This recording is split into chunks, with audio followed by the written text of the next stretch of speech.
The next few slides, I have the privilege of introducing our expert guests here with us today. And thanks to those who have submitted questions in advance. We will be getting to as many questions as we can today. We will focus on moving through those previously submitted questions. And then we're going to do our very best to get to all of those questions that are put in the Q&A function, which is seen at the top of your screen today.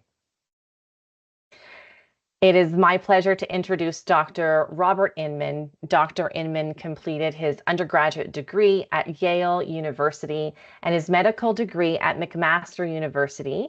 He did his training in internal medicine at Vanderbilt University and his fellowship in rheumatology at the Hospital for Special Surgery in New York. He completed a research fellowship at the Hammersmith Hospital in London. He then moved to the University of Toronto, where he was appointed professor in the Department of Medicine and Immunology. He is currently co-director of the Schroeder Arthritis Institute, co-director of the Spondyloarthritis Program at Toronto Western Hospital, and deputy physician-in-chief for research at University Health Network. He is also an executive of the Spondyloarthritis Research Consortium of Canada, which we call SPARC. So as Dr. Haroon outlined, we're learning more about the basic science of spondylitis and learning more about early diagnosis, which is a big issue. So I thought in the remaining section, we'll talk about how this could actually translate into improved treatments. So as Nigel mentioned, when rheumatologists think about spondylitis, we think of it as a center sphere of a lot of overlapping types of arthritis. So, for example, about 10% of our patients have psoriasis. So this would overlap with that circle up to the right there. So ankylosing spondylitis plus psoriasis or psoriatic arthritis. At the left, down at 7 o'clock, we have arthritis associated with ulcerative colitis and Crohn's disease. That's about 12% of our patients. And then anterior uveitis, which is also called iritis, occurs in about 35% of our patients. Just in passing, some of these other subsets are interesting. So juvenile spondyloarthritis. So about 20% of our patients at Toronto Western have the onset of their spondylitis in their teenage years, their childhood, their grade school or high school years. And then when they turn 16, they move over from Sick Children's Hospital over to Toronto Western Hospital, and we follow them along. So it's a very interesting group because the kids start off and sometimes they have rather mild disease and sometimes it's more severe. So when we think about the focus today is obviously on spondylitis, but it has a lot of overlap with inflammation in the skin, that would be psoriasis, in the eye, that would be iritis or uveitis, and then gastrointestinal tract, that would be inflammatory bowel disease. So Nigel mentioned this in passing. The diagnosis of ankylosing spondylitis starts with chronic back pain. We really can't make a diagnosis, and if somebody, even if they've got B27 or something, they've got to have significant and persistent back pain to start the discussion. And obviously, that's usually what takes our patients to their family doctor or to the rheumatologist is back pain.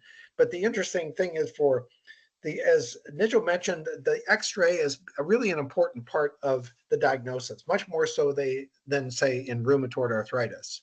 And it really requires some X-ray changes in the sacroiliac joint. Now that, in a sense, imposes sort of a delay in diagnosis, because if we have to wait to see some changes in the X-ray on the sacroiliac joint, that means there's kind of almost an imposed delay in the diagnosis, and which is a real challenge for us to try to make this diagnosis earlier. So the delay in diagnosis is a significant issue for us. So this is a study we did with the Spondylitis Association of America. And we asked the patients, so how long was it between the onset of your back pain and the diagnosis? And you can see that like this is not an encouraging chart. This is a few years old, but it's still a challenge for us. You can see that if you draw a line right through the horizontal part of that pie, then almost 50% of patients have at least 6 years of symptoms before the diagnosis is made. And that's really an indictment of the system, I would say the healthcare system in a sense. Like, how do we actually more effectively diagnose our patients earlier. And we are doing better. There's some interesting strategies about that. But this is a significant challenge for our patients. And of course, and many on the call may relate to this, that in that window where you have undiagnosed back pain, you might be referred to many different practitioners, chiropractors, physiotherapists, acupuncturists, and it might be a long time before the diagnosis is actually made. So this is something we're working with the CSA very closely on, and how to actually move this agenda forward. I think one of the totally shared goals between the CSA leadership and the rheumatologists and the patients is to somehow make a shorten the interval between the onset of back pain and the diagnosis, because we know we can do better than we have in the past. So this is a slide. Laura Pasland, who's actually unfortunately not with us, has played a really important leadership role in contributing to how we could adjust the model of care for earlier diagnosis. That's the real challenge we want to overcome, is making a diagnosis earlier. So at the moment, since the X-ray is anchored in an X-ray or an MRI, we really want to see the patients at an earlier time, and the physiotherapy screening model that Laura has played an important role in is contributing to a shortened time to diagnosis. That's the goal, that we want to eliminate the delay in diagnosis. So the X-rays, which is the modified New York criteria, takes a while to develop. If we wait for that X-ray to occur, we're losing a lot of time. Now, you can see that if at a time when the X-rays are still normal of the pelvis or the sacroiliac joint, the MRI can be very positive. So as Dr. Haroon mentioned, this has broadened the concept of ankylosing spondylitis, which essentially required X-ray changes, to now include what we would call MRI positive AS. It's now, technically it's called non-radiographic axial SpA. It's not a good term, but the old approach to diagnosing AS was an X-ray. We still use that, but now we use an MRI much more extensively to identify the patients earlier. So these are just X-ray changes. But by convention, you have to have like a grade 3 or grade 4 change in the sacroiliac joint. Next slide. And we're trying to get around that. So you can see here that, next slide, if there's minimal change, here's the progression that we are trying to interrupt. So what starts as a positive MRI on the left part of the screen at a time when the X-rays are negative, then it progresses over to X-ray positive sacroiliitis or sacroiliac joint M, and finally it involves the spine. So our goal is to interrupt this trajectory. Like, how can we, you can see back in the lower left corner there, sometimes the patient may be B27 positive, have back pain, but both the X-ray and the MRI are negative. So that's probably very early in the course. Then the MRI becomes positive. Then the X-ray becomes positive. And so the challenge for the rheumatology community and the family doctors working together is to interrupt this trajectory. How do we stop this progression? So the SPARC managing guidelines, this has just been updated. Sherry Rohaker from the Western Ontario, University of Western Ontario, now called Western, has brought together a whole team of spondylitis experts. And we just published an update just very recently on the management guidelines. So this is kind of the principal outline. So when we think about the treatment of ankylosing spondylitis, it is very much anchored on the left side of the slide in education, exercise, physiotherapy, and patient associations and support health groups. And I would highlight the Canadian Spondyloarthritis Association. And Brenda is doing a terrific job in leading this charge, making a difference. Why do we think the patient associations and the self-help groups are really important? Is that education plays a really key role in this management of this disease, because we not infrequently will get a young person coming in. They might have had a B27 positive test by the family doctor. And if you Google ankylosing spondylitis, it can be a little intimidating, right? You see an X-ray of a progressive fusion of the spine. And if you're a 25-year-old patient with low back pain, it's can be quite intimidating. So we spend a lot of time thinking together with our patients about the variability in the course, what actually can modify the progression of the course, what is the most safest and most effective way of managing the symptoms. So you see under education, we've got exercise. We'll make some comments. Laura Passalon's one of the real experts in this field. So she's got good evidence that exercise actually, besides maintaining your flexibility in your spine, which is one of our key goals, exercise itself actually has an anti-inflammatory effect. So you can actually measure some of these molecules that drive inflammation, like TNF, tumor necrosis factor, like IL-6. If you measure them before and after rigorous exercise, they seem to improve. So exercise itself has a very interesting anti-inflammatory effect. And of course, it's good for your cardiovascular disease, and etc. Physiotherapy plays a really important role here. Laura Passalon's got a training program called the AxSpA program, and we are training a group of physiotherapists across the province, and our goal is to be across Canada, where these expert trained physiotherapists understand ankylosing spondylitis, or AxSpA, and they know the kind of exercises that should be undertaken. Core strengthening, active exercises, not passive exercises. And so this left column here, education, exercise, physiotherapy, the CSA and associations are really important. And we're really very grateful to partner with the Canadian Spondyloarthritis Association, because we really share the common goal of improving outcomes. The next bar across the top there is NSAIDs. So those are non-steroidal anti-inflammatory drugs. So this would include drugs that you'd be familiar with, like ibuprofen, Motrin, Advil, Aleve, or naproxen, diclofenac, and nimethacin. I would say the commonest of those is in our practice would be probably ibuprofen, Celebrex, and naproxen. Some can be bought at low dose without a prescription. You can get Aleve over the counter without a prescription.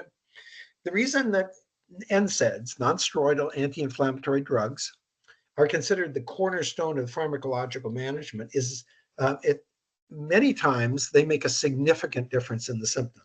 So we have a substantial number of patients, not maybe 20, 25% of our patients, that actually do well with these two axes. If they're doing their exercise, their physiotherapy, and their NSAIDs are taken on a regular basis, they actually do fine. By fine, I mean they have an acceptable level of symptoms, they maintain their functional status, their quality of life is good. But this is where it all begins. Before we even think about escalating treatment, we want to make sure that the exercise physiotherapy program and the adequate trial of NSAIDs are the cornerstone. One of the questions that comes up is whether or not NSAIDs have to be taken on a regular basis, or can you just take them when you think that you need them, right? So the question here was posed by our colleagues in Germany several years ago, whether if anti-inflammatories have any disease-modifying effect, right? So the question is it just symptomatic, or is that actually improving the course of the disease? And on the next slide, this is what's called a cumulative probability plot. But what their authors here did was, so the people, there are two groups here. They're kind of hard to see. One is light green, one is dark blue. The continuous ones were taking anti-inflammatories. It happened to be diclofenac or Voltaren. They took it on a regular basis, twice a day, religiously. They took it twice a day, regardless of how they felt. And then the other group just took it when they needed it. And the conclusion of this study was it didn't seem to differentiate X-ray progression. The vertical axis here is the progression of spinal fusion, and the vertical axis. So after 2 years, the two groups that just took it when they felt they needed it, and those that took it on demand, on schedule, there was no difference. So the conclusion at the moment is that anti-inflammatories alone, like diclofenac, Motrin, Celebrex, are useful for symptomatic control, but they don't modify the progression of the disease. So when patients are asking us, do I have to take my naproxen or my Motrin every day? We usually say, no, you can take it as you need it. If you're out hiking on the weekend or playing a game of golf or tennis and your back pain's up, more active, by all means take it when your disease is more active. When you are past the flare, you can drop off the NSAIDs. So because over time we become much more aware that the NSAIDs themselves carry some risks. So we're using it as cautiously and judiciously as possible. So as I said, there are some patients with axial spondyloarthritis. I'll call it AS because it covers the old term ankylosing spondylitis and the new term axial SpA. So we'll call it AS. So we start with the axial disease as the back pain. Now, some of our patients have, maybe 25% of our patients have arthritis in other joints besides the spine. That might be the heels. They might get tendonitis in the heel or the heel spurs. They might have inflammation in their wrists or their knees, and which is what we call peripheral disease, like the outside of the spine. Sometimes those patients get treated with methotrexate or here sulfasalazine.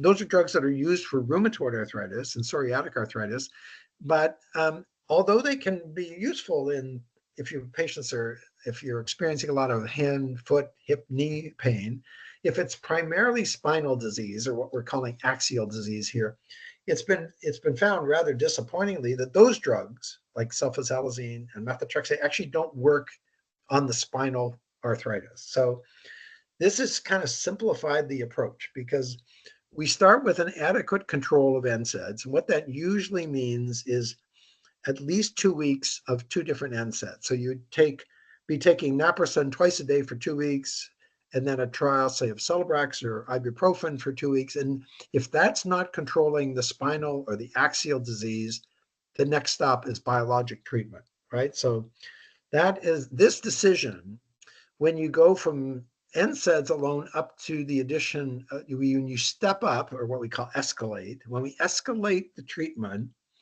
from nonsteroidals to biologics, it's a very important juncture in the management strategy, right? And the question is, when is it time to escalate to a biologic?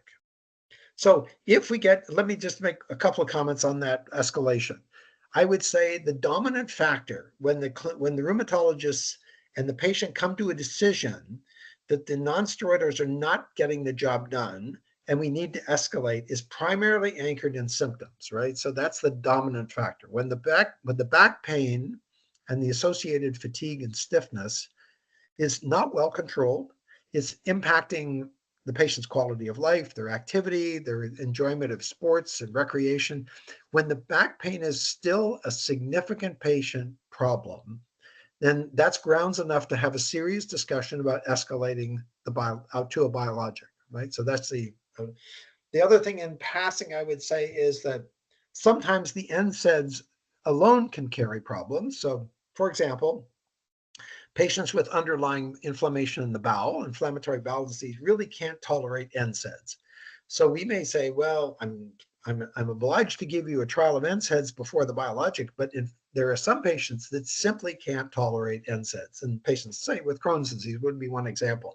In that case, to achieve satisfactory control, we might go even more, escalate more quickly to the biologics. But it's a shared decision between the clinician and the patient about what the appropriate time to escalate to a biologic is. Okay, so that's important. Well, I'm sure we'll have some questions on that. So the first class of biologic agents that came out, these are almost 20 years ago now, started with infliximab and etanercept, are called anti-TNF agents. They all block the same molecule, but there's some interesting differences. For example, infliximab is given intravenously. The other 4 are given by self-injection subcutaneously. 4 of them are monoclonal antibodies, except for etanercept, that's called an Fc fusion receptor molecule. And these have proven over the 15 years we've used them to be very effective. In fact, if you compare just a comment, I'm going to show you a couple results on different trials. So you just have a sense of how the rheumatologists come to conclusions about effectiveness. So not to get into the details here, but when a new drug comes down the market, the new biologics come in. We want to try this biologic agent in a group of patients with spondylitis to see whether it really works. So we have to have some agreed upon measurements. And the minimal in most of these trials would be a 20% improvement in the back pain, but it's not just the back pain. It's the patient global assessment, like how are you feeling today? The pain assessment, like how bad on a 10-point scale is your pain? How are you functioning? Like how is the the new drug affecting your functioning, and then how much early morning stiffness you've got. So many of you, I'm sure, have completed a BASDI form in your rheumatologist's office. We use that a lot. So you can see that these are kind of incorporated in the BASDI. So these aren't the total picture, but they're agreed upon measurement outcomes. That whether you're getting treated in Toronto or St. John's or Vancouver, the rheumatologist will generally use an agreed upon scale like this. Okay, we're generally looking at least a 20% improvement in your symptoms. Now, using these kind of scales, you can, this is actually a 40% improvement. It's a little higher bar. This compares the 5 TNF agents, and you can see that these, first off, these are not head-to-head comparisons. They're just taking different studies that were published in randomized controlled studies in AS patients and comparing them. And you can pretty much see, even from the back of the room, that it looks pretty comparable.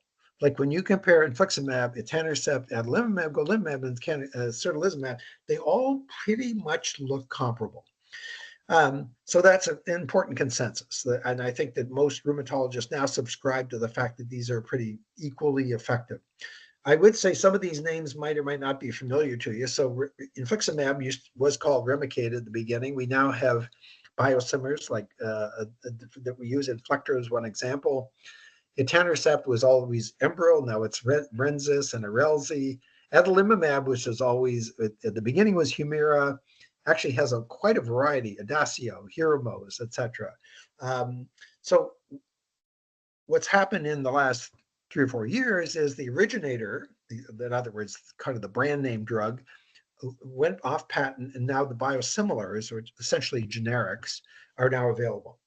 The advantage of this is that it's a vastly less expensive exercise. So whether the payers are your private insurance company or it's the provincial drug authority, like the Ontario Drug Benefit Plan, this has actually reduced the cost of the biologics significantly, this move on. And there might be some questions on this, but I think there's a strong consensus that the biosimilars are equally effective and equally safe as the original drugs. So this just shows that this compares the magnitude of the difference. This happens to compare adalimumab, certolizumab, some of the anti-TNFs, and they really look in patients with non-radiographic, this is, remember, the MRI form of the disease is similarly responsive. So TNF agent blockers work in both the X-ray positive and the MRI positive form of the disease.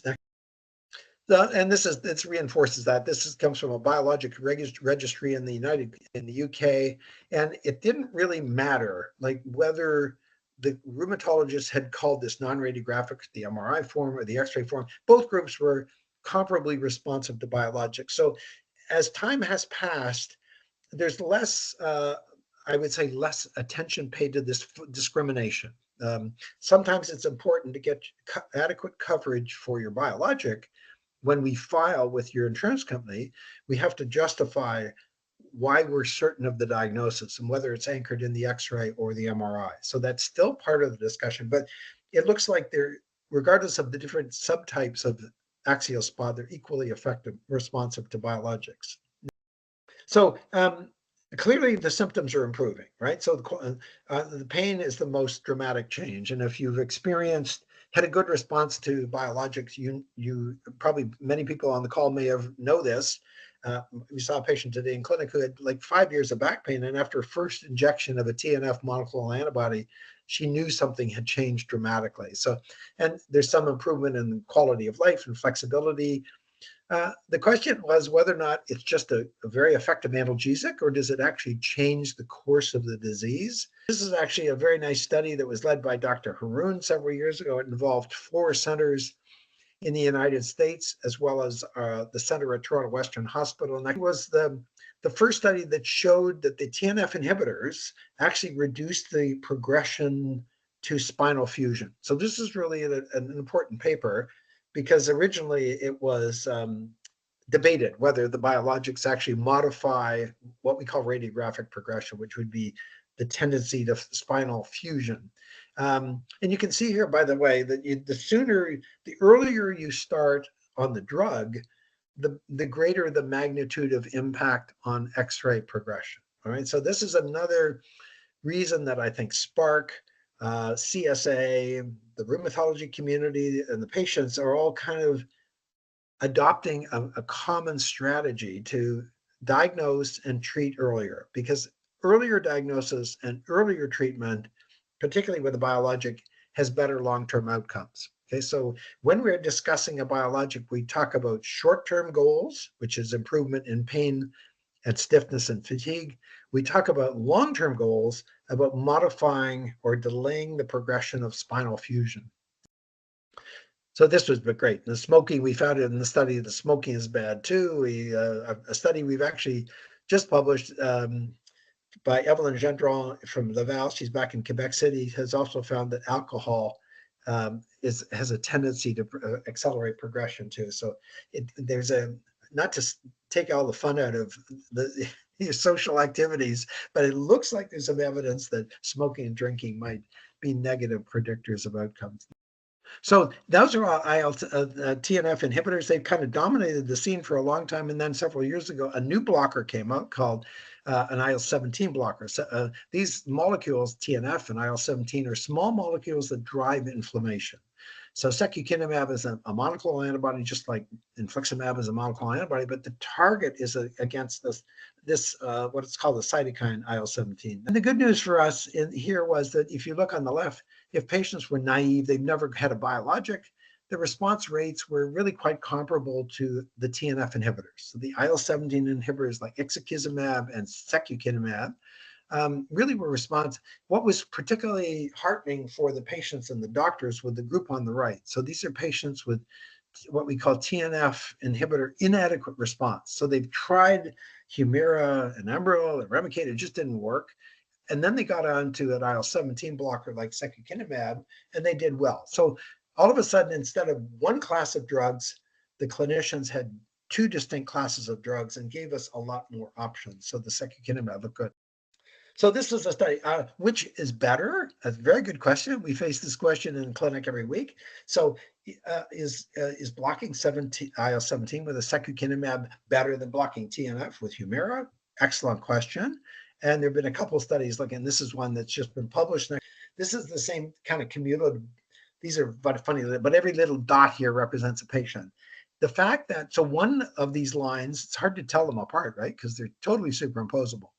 So one of the lines is secukinumab or Cosentyx.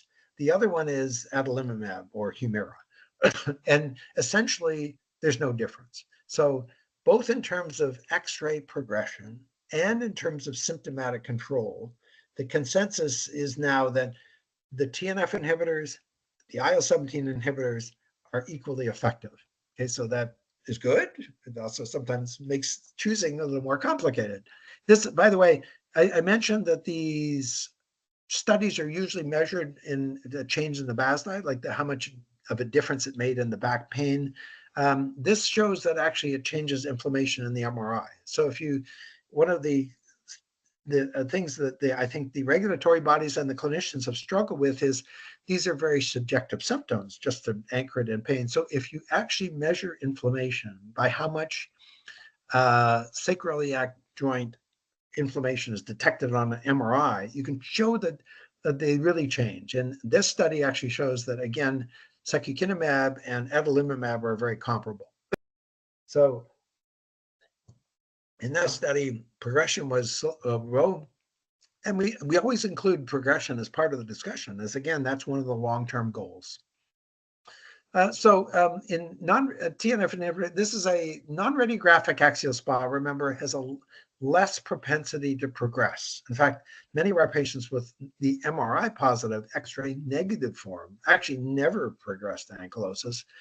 So the FDA and Health Canada were very concerned that we do a study long enough to show a difference. So this is actually a difficult study because it's a 52-week placebo-controlled study. That's an issue, right? Because you've got somebody whose pain is not adequately controlled, and they may be randomized to a placebo for 52 weeks. It's not a study.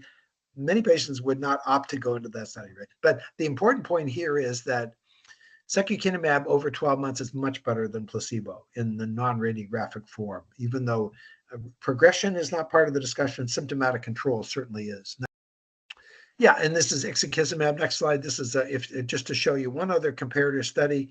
On the next slide, you'll see that here we've got adalimumab. I've got it circled in red there, and this is ixekizumab. It's an IL-17 blocker, just like secukinumab. And once again, they're very comparable. So this supports the conclusion that IL-17 block and TNF inhibitors are very comparable in terms of effectiveness. Next slide.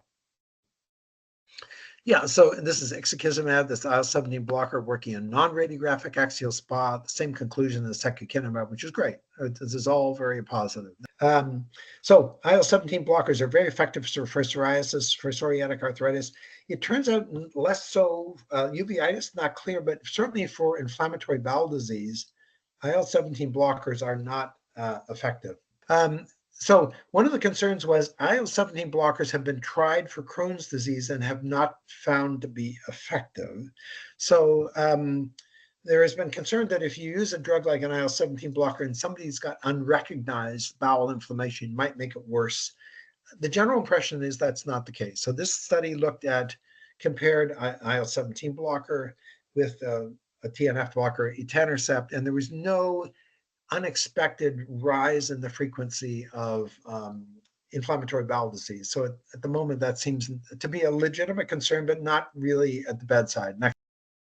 Yeah, so this is used in practice. Secukinumab seems to be a slightly higher risk, but the monoclonal antibodies seem to be effective. But it does become, when selecting between an IL-17 blocker and a TNF blocker, the presence of inflammation in the eye, the skin, or the gastrointestinal tract become an important part of that discussion because there's differential responses. So the two new classes on the drug are called JAK inhibitors. This is a drug called tofacitinib. This is a placebo-controlled study that shows that these again are anchored in patient-reported outcomes. You can see the top bar here is the drug, and here's the placebo at week 16. When the patients on placebo crossover, they catch up very quickly. So there's statistically and clinically a very significant response with tofacitinib over placebo. So then another one very closely related JAK inhibitor is called upadacitinib. I'm not sure who comes up with these cool names, but this one, next slide. As with tofacitinib, you can see here a 20% improvement or a 40% improvement on those two bars on the left. When you compare the active drug, which is upadacitinib or Rinvoq, it did much better than placebo.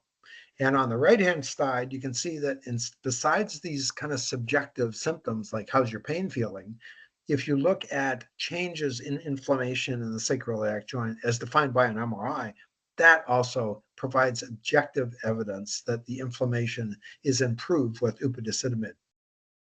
And this again shows the use of prior biologics, as was the case when we just completed a study looking at patients that had tried previous biologics, either a TNF inhibitor or an IL-17 inhibitor. And you can see that regardless of which drug they were on previously, they did really well. They did much better than placebo. So this has really been good news for patients and clinicians that we now have basically three classes. We have the TNF inhibitors, we have the IL-17 inhibitors, and we have the JAK inhibitors. So this is all good news that we obviously are encouraged by the clinical research that's coming up with new targets.